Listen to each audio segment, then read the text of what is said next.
අපි ප්‍රාර්ථනා කරන්නේ ඒක සාර්ථක කරන්න. උතුම් වූ තිසරණ පන්තිසීලයේ සමාදන් වීම සඳහා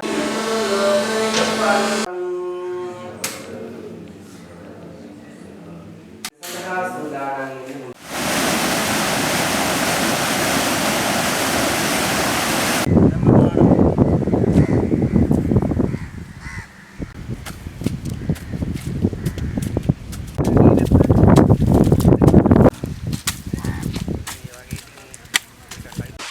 මම කේ.කේ. ඩිද සිල්වා ප්‍රාදේශීය වර්මාර්ථ කාර්යාලයේ කන්තරේ කොට්ටා සහකාර වශයෙන් කටයුතු කරන්නේ. අටකට පසුව අපි ජලය නිකුත් කිරීම සිදු කරා. අපි කන්න රැස්වීමේදී ජලය නිකුත් කිරීම තීන්දුව කරලා තිබ්බේ 10/25 දින. නමුත් අද දින අපි චාරිත්‍රානුකූලව ජලය නිකුත් කිරීම සිදු කරා 2025-26 මාස කාලය සඳහා.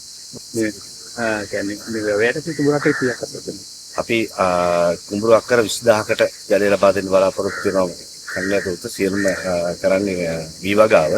දැනට අක්කර අඩි 62625ක් තියෙනවා ජල ධාරිතාව හැටියට වැවෙනවා. දැනට අපි අක්කර අඩි 10000ක් ලබාගෙන තියෙනවා මහවැලි ජලයෙන්. ඊට අමතරව අපි වර්ෂාව බලාපොරොත්තු වෙනවා. එතකොට වර්ෂාව අනුව තමයි අපි තීරණය කරන්නේ අපිට තව කොපමණක් අවශ්‍යද කියන එක. ඒක මහවැලි ජලපාලන කමිටුවත් එක්ක සාකච්ඡා කරලා මින්නේරි මාර්ගයෙන් අපි ලබා ගන්න බලාපොරොත්තු වෙනවා අපිට අවශ්‍ය ජල ප්‍රමාණය.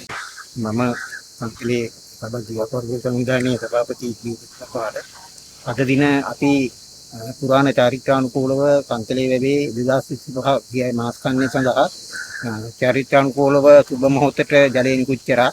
අපිට ජලය නිකුත් කිරීම දින නියම වේලාව තියෙන්නේ 2025 10 වෙනි මාසේ 25 වෙනිදා.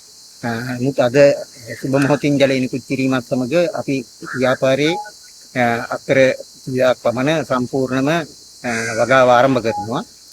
ඉතින් මම ප්‍රාර්ථනා කරනවා මේ අවස්ථාවේදී මෙම 25 මාස කන්නේ සාර්ථක මාස කන්නක් වේවා කියලා ප්‍රාර්ථනා කරනවා.